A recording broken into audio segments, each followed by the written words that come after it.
Sir छोटा सा सवाल है कि मेरा एक एम्प्लॉई है, कल मुझे उसने बताया कि उसकी 45,000 तनख्वाह है, ना उसके पास गाड़ी है, ना साइकिल है, ना घर है। उसकी सिम ब्लॉक कर दी कि अब फाइलर नहीं है।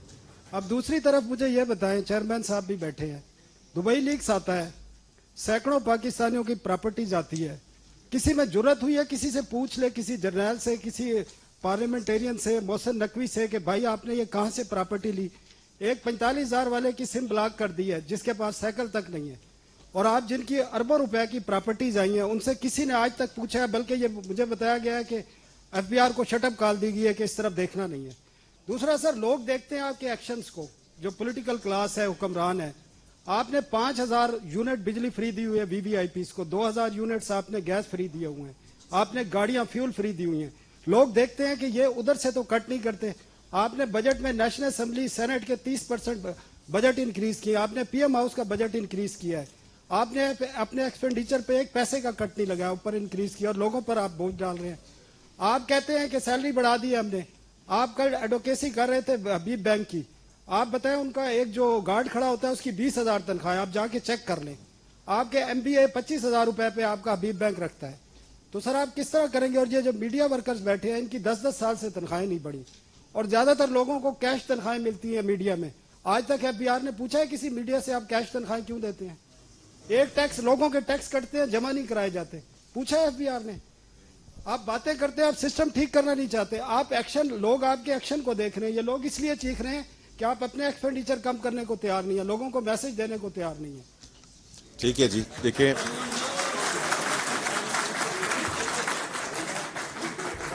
जनरली जो आपने बात की है वो बिल्कुल, मैं 1 मिनट में आता हूं टिवाना साहब, जो आपने जनरली बात की है वो बिल्कुल दुरुस्त बात की है कि actions have to speak louder than the words. बिल्कुल ठीक कह रहे हैं आप। और तो नहीं, आप थोड़ा सा देखें, कुछ चीज़ें ऐसी हैं कि हम उसको एग्जीक्यूशन में लेके जा रहे हैं, जो इन्होंने, मैं पहले ही बात कर चुका हूं, जो एक्सपेंडिचर की बात है बिल्कुल दुरुस्त बात है कि गवर्नमेंट के अपने एक्सपेंडिचर कैसे रिड्यूस कर रही है। और मैं उसके बाद, आपने तो और बातें की हैं, लेकिन मैंने तो आपको कहा है कि हम एक बड़ी चीज पे काम कर रहे हैं कि मिनिस्ट्रीज को बंद करें, और वो इंशाल्लाह। सवाल सुन ले। फाइनेंस मिनिस्टर साहब, क्या आप 2 टोक इस बात की यकीन दहानी करवा सकते हैं कि जितनी आपने मैसिव टैक्सेस लगा दिए हैं उसके बाद कोई नया मिनी बजट 30 जून 2025 से पहले नहीं आएगा? 2 टोक यकीन दहानी काइंडली। सेकेंडली, पहली तो मैं आपको, चूंकि आप खुद ही डिसीजन कर चुके हुए हैं, तो आपको यकीन दहानी कराने की क्या जरूरत है, इसलिए इसका कोई जवाब नहीं है। आपका जवाब ना दे वो आपका राइट है, मेरा राइट है सवाल करने का। पूछें। दूसरा सर, आपने फरमाया कि जिस मुल्क की टैक्स टू जीडीपी रेशो 9.5% 10% हो, उसको ये बोझ बर्दाश्त करना पड़ेगा।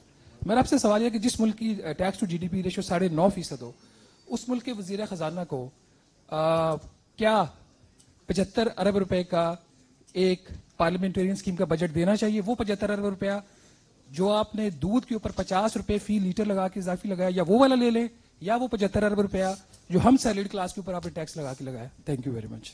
बहुत शुक्रिया जी। जिस दूध की आप बात कर रहे हैं, आपको पता है वो कौन खरीदता है? ठीक है, so middle to upper class जो उसको अफोर्ड कर सकते हैं वो खरीदते हैं, तो इसलिए वो कोई ऐसी बड़ी बात नहीं है इसको कहना। बाकी जो है, जो स्कीम्स हैं, मैंने जैसे जिक्र किया, मोस्ट ऑफ दीज स्कीम्स जो डेवलपमेंट एक्सपेंडिचर्स जिसके लिए मुख्तस किए गए हैं, ये वो प्रोजेक्ट्स हैं जो डिफरेंट स्टेजेस ऑफ कंप्लीशन पे हैं। हमें अगर उनको उन्हीं स्टेजेस में हम छोड़ दें तो जो बाकी उसमें लग चुका है वो तो संक कॉस्ट हो जाएगी, जो उसका इम्पैक्ट आना है वो नहीं आ सकेगा। तो इस वजह से हमें ये जो है स्कीमों पे इसके एलोकेशन देनी पड़ी।